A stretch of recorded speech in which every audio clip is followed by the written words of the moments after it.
It's Hip Hop and R&B right here, 103.5 The B with your boy Papa Keith. Glad to be back. And listen, this is an important conversation that we need to have. I actually wanted to have this conversation, and my brother Sunless hit me up, and I was like, wow, this is the perfect opportunity.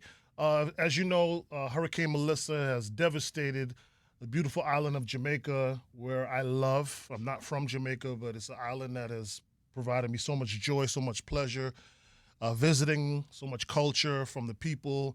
I've been able to make a living, off of Jamaican culture. So, of course, it means a lot to me and many others. And what I need for you to understand is that although there's been a force and a lot has been done immediately to help out Jamaica, this is just the beginning. There's a lot more that needs to be done and has to be done. And I'm just so happy when my people step up to these challenges and understand that, and are still here to this day, because we're like about a month since the hurricane hit, and so a month later these efforts still need to continue.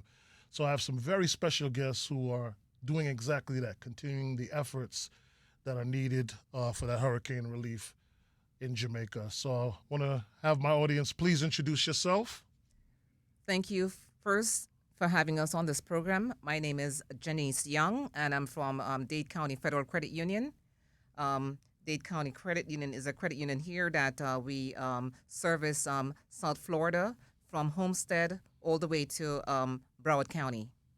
You have a lot of teachers and a lot of government workers that use the credit union, correct? Yes, we do. That's awesome. Yes, we do. All right. Well, thank you so much for, coming to represent today. And I have my brother, it's no secret, man.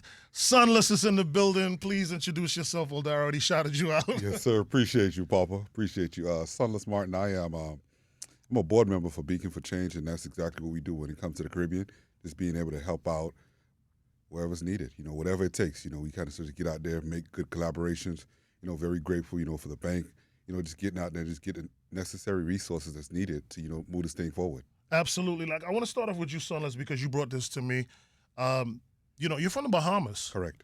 So, I love the fact how, I'm from Trinidad, through my parents. You're from the Bahamas, but we understand how important it is to help out Jamaica in this crisis. Now, I don't have the records, but I don't think anybody has been devastated more by hurricanes than the Bahamas. Correct. I'm sure that you guys have the record without even having to look. Can you explain why this is so important? Jamaica, I'm a big fan of One Caribbean. And Jamaica has been very near and dear to me. I've been going to Jamaica now, as of recent, once a month. Just kind of connecting with the maritime community, just getting more engaged, because, again, Jamaica holds a special place in my heart. A lot of close friends are Jamaicans, and, they just very loyal people to the core. And so when this happened, I reached out in my Rolodex. I said, okay, who could I reach out to? Let me call everybody that I know that could withstand it to help, whether it's goods, whether it's supplies, whether it's money, whatever it can.